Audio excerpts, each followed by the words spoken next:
Thank you, thank you, Welcome, sir. Welcome, welcome. Thank you sir, thank you to everybody, thank you to each of. मेरा नाम अशोक वाजपेयी है sir. मैं माननीय उच्च न्यायालय लखनऊ में वकालत करता हूं और अपना उद्बोधन शुरू करने से पहले मैं विदर्भ परलवाइन ग्रुप के इस दिव्य भव्य मंच को, सरस्वती रूपी मंच, साथ ही साथ लक्ष्मी रूपी मंच को प्रणाम करता हूं, नमन करता हूं। और इस मंच पर मंचासीन हमारे बहुत सारे ग्रेट लीडर्स, मार्गदर्शक, मातृ शक्तियां, नारी शक्तियां विराजित हैं। मैं सबको प्रणाम करता हूं, नमन करता हूं। कुछ लोगों का मैं नाम लेने का प्रयास करूंगा और जिनका नाम लेने से रह जाए उनसे मैं पहले ही क्षमा मांग लेता हूं। और आशा ही नहीं, अपनी पूर्ण विश्वास है कि वो लोग हृदय से मुझे क्षमा करेंगे। तो इस मंच पर हमारे great dynamic leader Omvir Singh sir ji मौजूद हैं, मैं उनको प्रणाम करता हूं, नमन करता हूं।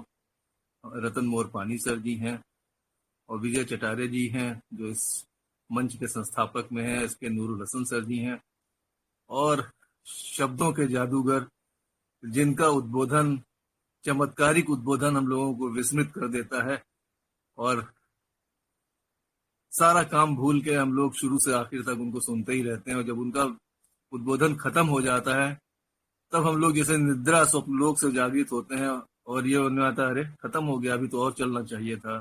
क्योंकि सुनने की इच्छा बराबर बनी रहती, उत्कंठा खत्म ही नहीं होती। तो ऐसे धनंजय वर्मा सर जी को मैं प्रणाम करता हूँ, नमन करता हूँ।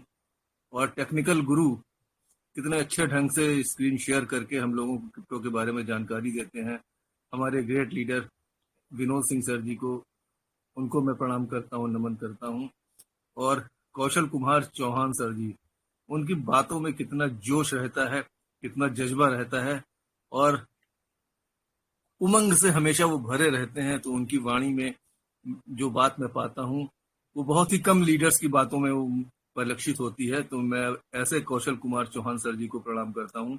और उड़ान ग्रुप के हमारे great leader MG Dawar sir जी का उद्बोधन भी मैंने सुना, तो उनको भी मैं प्रणाम करता हूँ, नमन करता हूँ।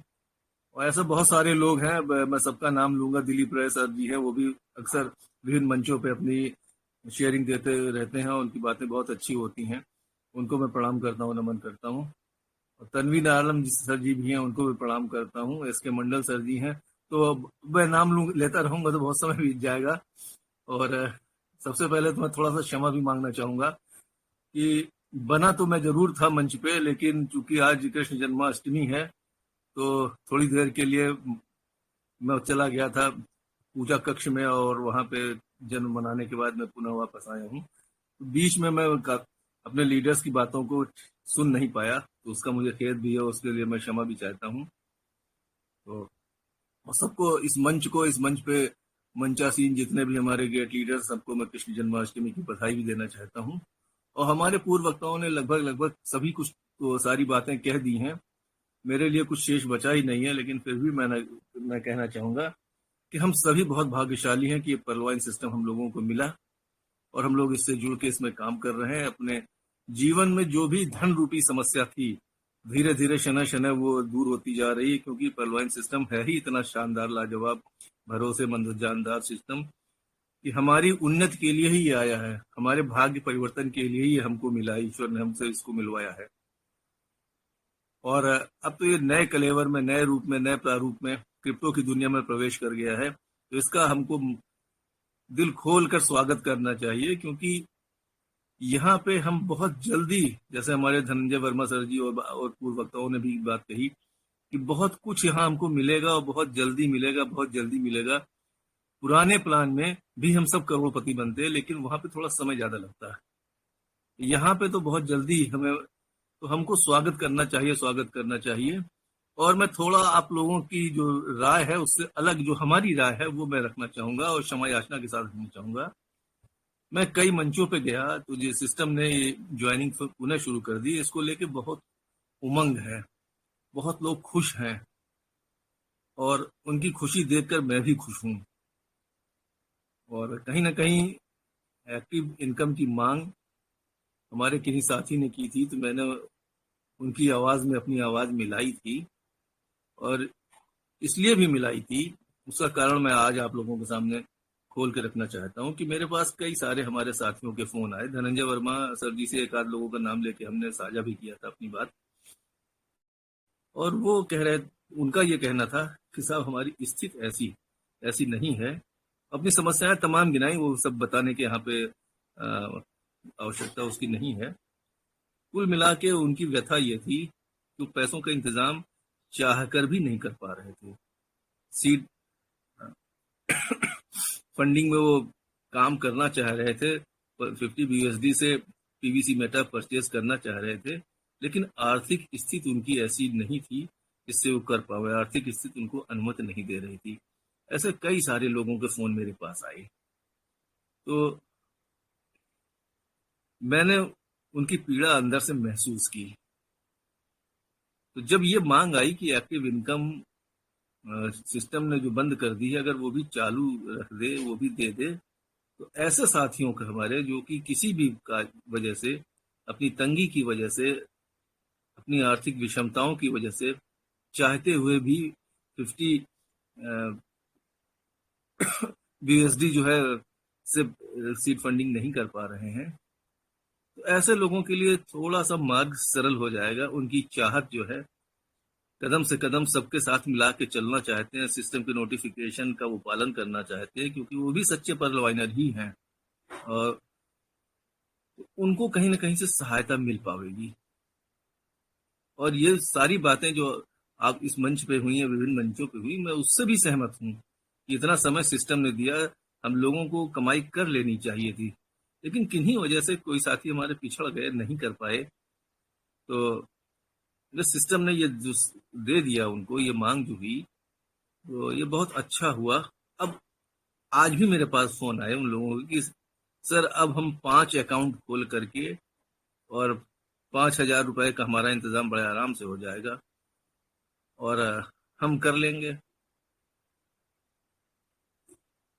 एक बंधु का तो फोन तो अभी करीब आधा घंटा पहले ही आया। उसने दिन में फोन किया होगा, थोड़ी मैं जान ही नहीं पाया व्यस्तता की वजह से। तो अभी उसने दोबारा फोन किया, वो कहा कि मैंने आपको फोन किया था लेकिन उस समय रिसीव नहीं हो पाया फोन। तो उसने कहा कि मैं 3 अकाउंट वो खोल चुका है और 2 अकाउंट और कल सुबह तक मैं खोल दूंगा और सीड फंडिंग में पार्टिसिपेट करूंगा। तो इस तरह बहुत सारे लोग होंगे जिनको इससे बड़ी सहायता मिली। और हम लोगों को और भी खुश होना चाहिए, जैसे हमारे धनंजय वर्मा सर जी ने कहा कि हमारे सामने तो 2 ऑप्शन है, हम इधर भी काम कर सकते हैं, उधर भी काम कर सकते हैं, दोनों काम एक साथ कर सकते हैं। और मैं तो बहुत ईश्वरवादी हूँ, भगवान पे बहुत भरोसा रखता हूँ कि ईश्वर की भी कहीं न कहीं चाह रही होगी कि ये दोनों सिस्टम हमको एक साथ मिले। हम लोग तो कठपुतली हैं, सब ईश्वर ही कराता है। जैसा हमको नचाता है वैसे हम लोग नाचते हैं, वही बातें करने लगते हैं, वैसा ही करने लगते हैं। और एक चीज और है कि हम लोग आपस में ऐसी बातें करें कि जो हमारी एकता का सूचक हो, हमको विभक्त न करे, हमको बांटे नहीं, क्योंकि सब लोगों का राह वही है, सब उसी राह पे चलना चाहते हैं, मंशा वही है, सब कमाने के लिए यहाँ पे आए हैं। अपने जीवन में जो भी विषमताएं हैं, धन रूपी विषमताएं हैं, धन रूपी कमी है, अभाव है, उनको दूर करने आए हैं, यहाँ काम करके इनकम करने आए हैं। और सभी को, जैसे हमें पर्लवाइन से प्यार है, मैं समझता हूँ सभी लोग दिल की गहराइयों से पर्लवाइन को प्यार करते होंगे, स्नेह करते होंगे।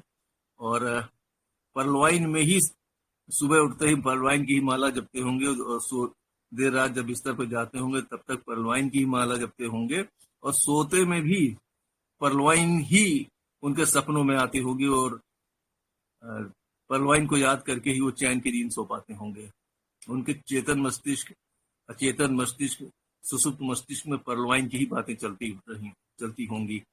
तो ऐसे सभी साथियों को हमको साथ लेके चलना है, और सब मिलकर अगर करेंगे तो बहुत बड़ा करेंगे।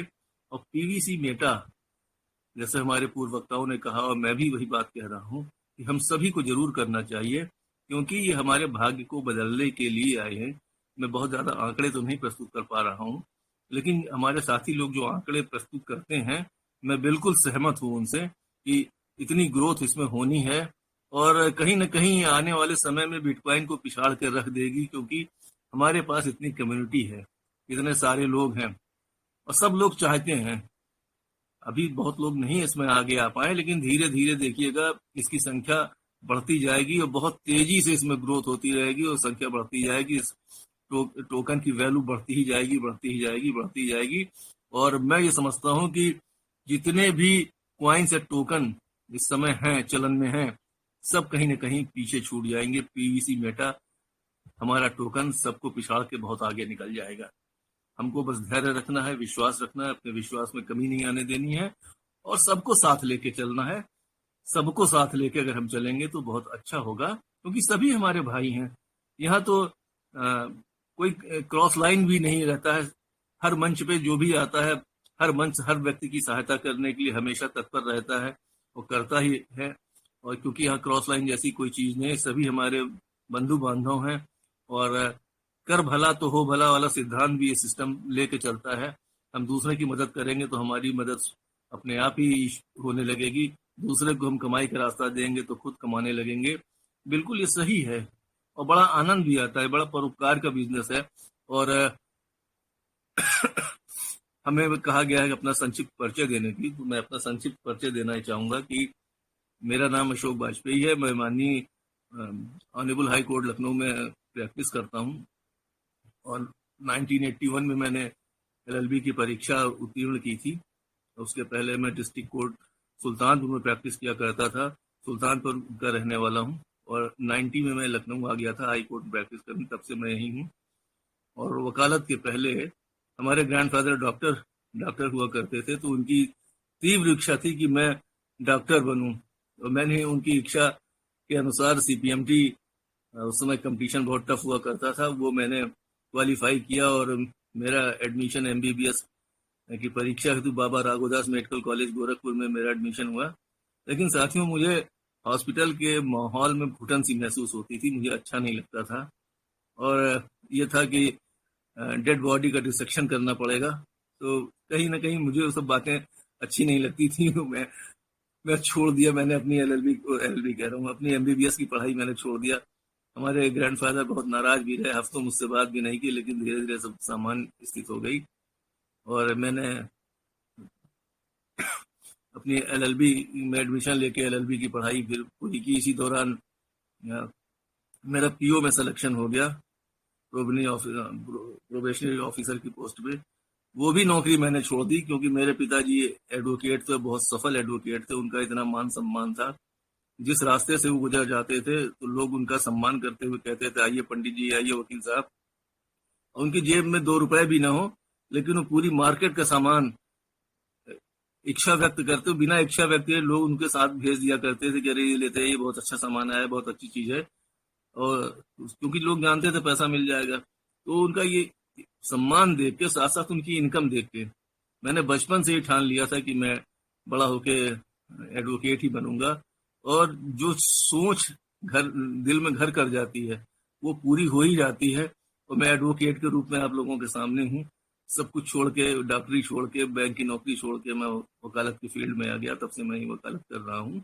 ये हमारा संक्षिप्त परिचय। और परलवाइन में मैं कैसे आया उसकी भी एक छोटी सी कहानी एक लाइन में बताना चाहूंगा कि कोरोना पीरियड चल रहा था और हाई कोर्ट्स वगैरह सब बंद थे, कहीं कोई काम नहीं हो पा रहा था, न कोई इनकम हो रही थी।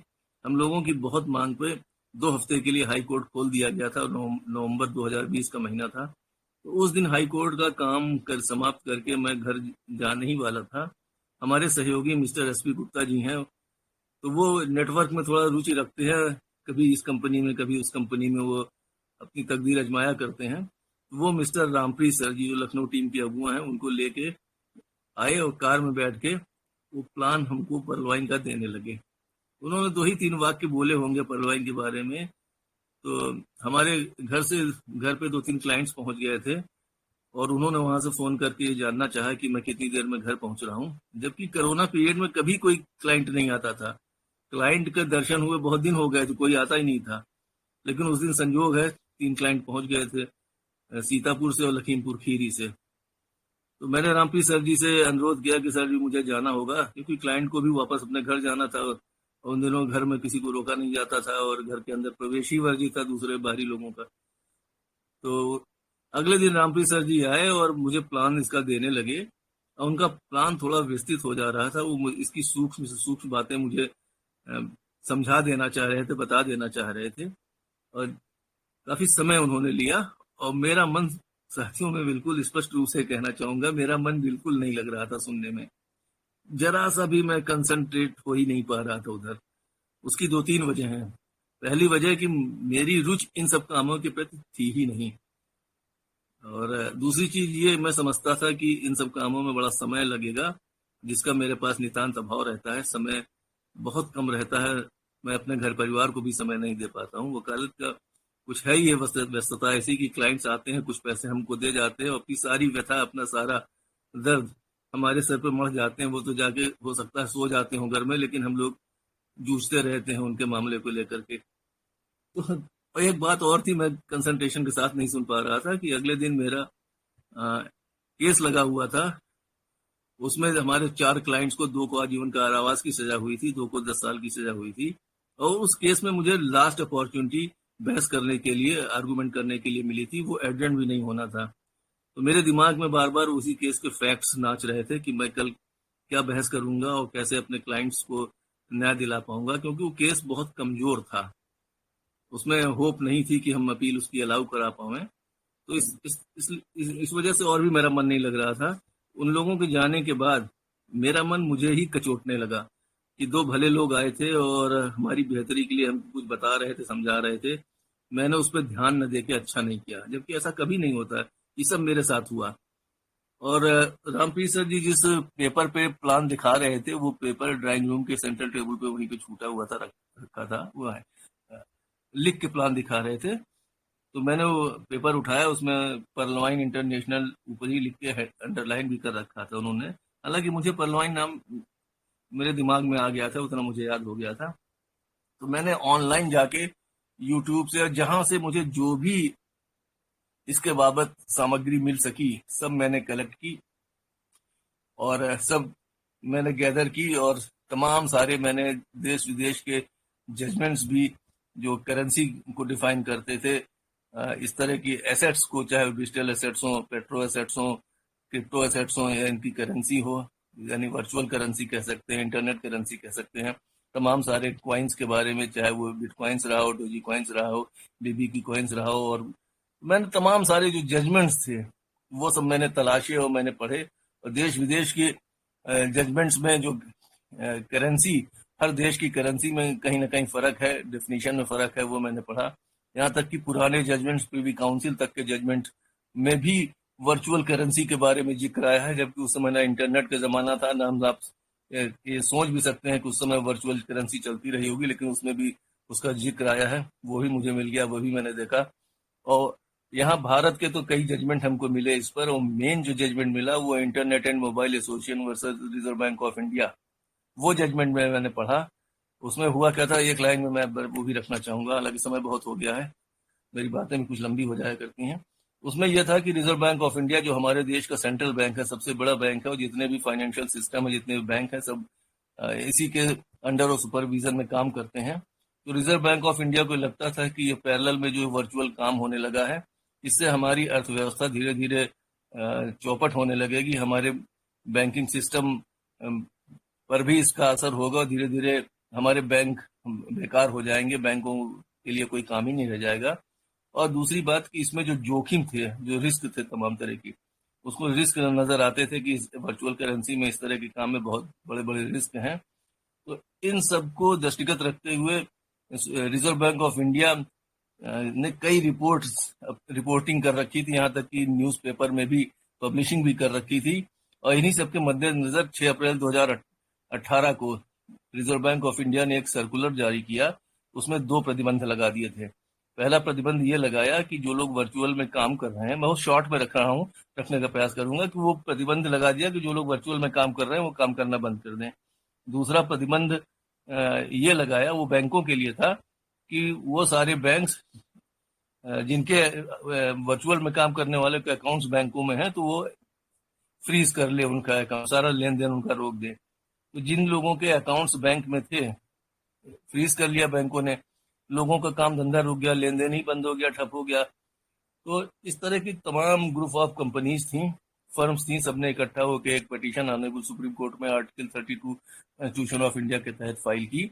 और जो इंडिविजुअल काम कर रहे हैं, जैसे हम आप अलग अलग काम करते हैं, इंडिविजुअली जो काम कर रहे थे उन लोगों ने भी अपना एक ग्रुप बनाया और ऑनरेबल सुप्रीम कोर्ट में आर्टिकल 32 कॉन्स्टिट्यूशन ऑफ इंडिया के तहत रिट पिटीशन फाइल की। तो इनके ग्रुप का नाम इंटरनेट एंड मोबाइल एसोसिएशन पड़ा और केस का नाम इन्हीं के लीडिंग केस इन्हीं का बना, पहला नाम इन्हीं के उसमें हो गया, बाकी सब इसके साथ कनेक्ट हो गए थे। तो internet and mobile association versus reserve bank of India, ये केस का उन्वान है, टाइटल ऑफ द केस है। तो और भी तमाम पिटीशंस फाइल हुई थी, कुछ रिजर्व बैंक ऑफ इंडिया के पक्ष में कुछ लोगों ने फाइल की थी और वर्चुअल करेंसी पे रोक की मांग भी की थी, और कुछ पिटीशंस विभिन्न उच्च न्यायालयों में, हाई कोर्ट्स में फाइल हुई थी। तो ऑनरेबल सुप्रीम कोर्ट ने ये आदेश दिया था सारे हाई कोर्ट्स को कि वो कोई भी हाई कोर्ट्स ऐसे इस मामले पे कोई सुनवाई नहीं करेगा, और हाई कोर्ट्स के समक्ष जितनी भी पिटीशंस हों आवे वो सब संदर्भित कर दी जाए, ट्रांसफर कर दी जाए ऑनरेबल सुप्रीम कोर्ट को। तो ऑनरेबल सुप्रीम कोर्ट ने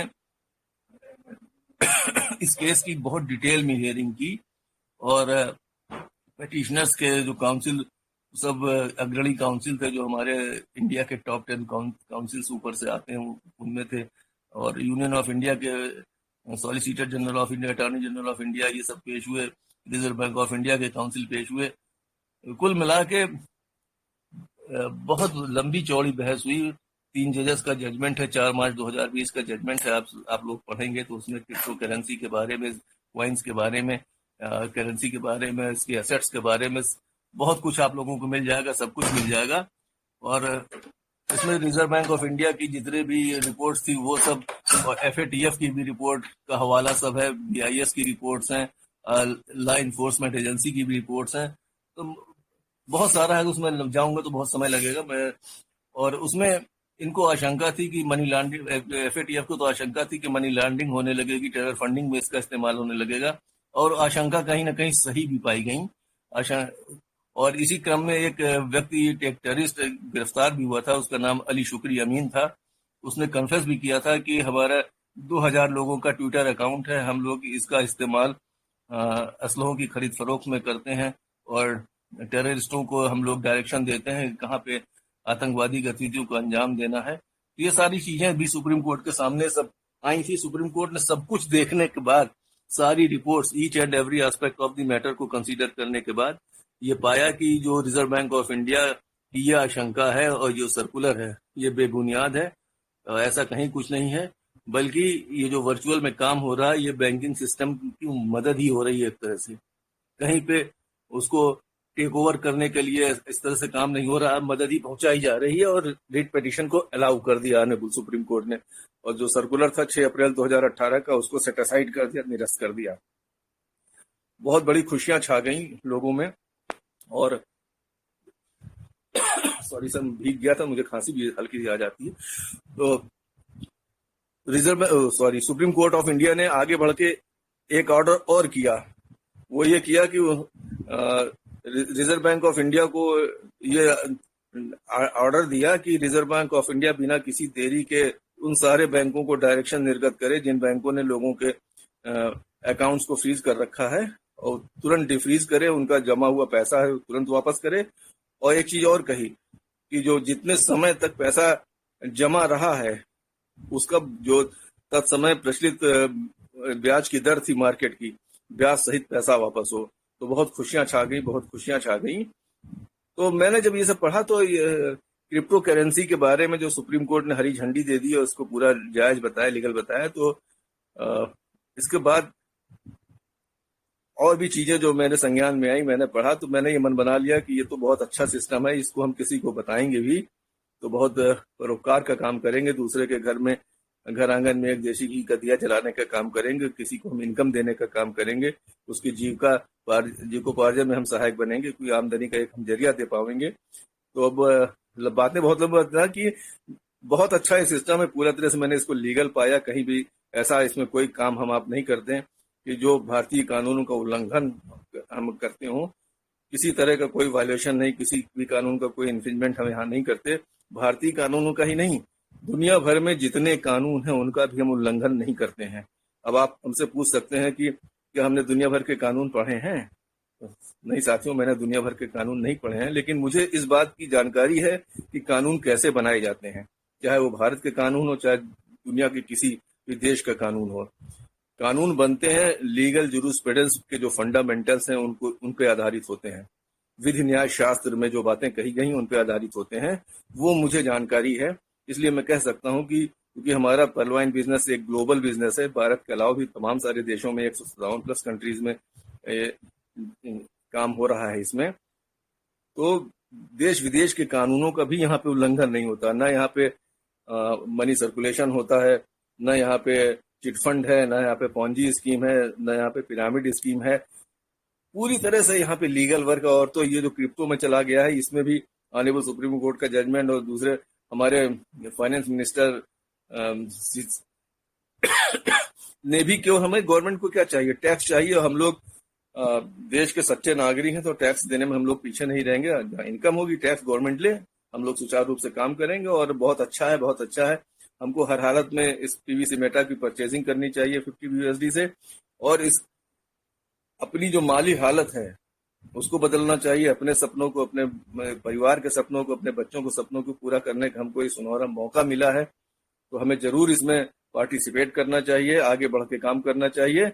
हम खुद भी माला माल हो सकें, ऐसी स्थिति हम दूसरों की मदद करने की भी स्थिति में आ सकें। तो साथियों, मैंने बहुत समय ले लिया आप लोगों का, तो बहुत बहुत धन्यवाद देना चाहूंगा इस मंच को कि ये मंच में इतना दो बातें हमें रखने का मौका दिया और आप लोगों ने पेशेंसली मेरी बातें सुनी। तो बहुत बहुत धन्यवाद, बहुत बहुत धन्यवाद। पुनः पुनः मैं प्रणाम करूंगा मंच को और सभी साथियों को प्रणाम करूंगा, और माइक हैंडेड ओवर करना चाहूंगा आज के होस्ट महोदय को। आइए सर, आइए आगे की कार्रवाई को गति दीजिए sir. Thank you sir, thank you, thank you, super thank sir, legal information provide super sharing sir. एक मिनट की इजाजत मैं चाहूंगा। Yes sir.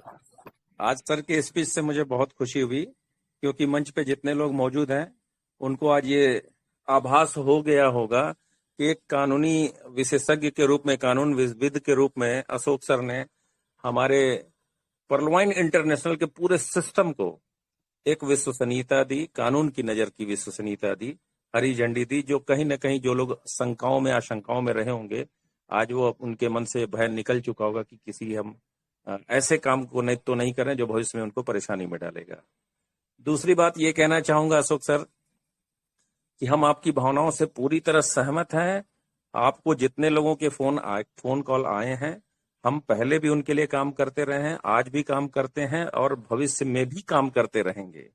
हमारा विरोध या कौशल सर का विरोध सिर्फ उन लोगों के नाम पे हो रही राजनीति को लेकर है, क्योंकि वही लोग पीवीसी मेटा का विरोध कल कर गए, वही लोग। और उसके पीछे का जो मूल बात है, मैं इस राजनीति में नहीं पढ़ना चाहता।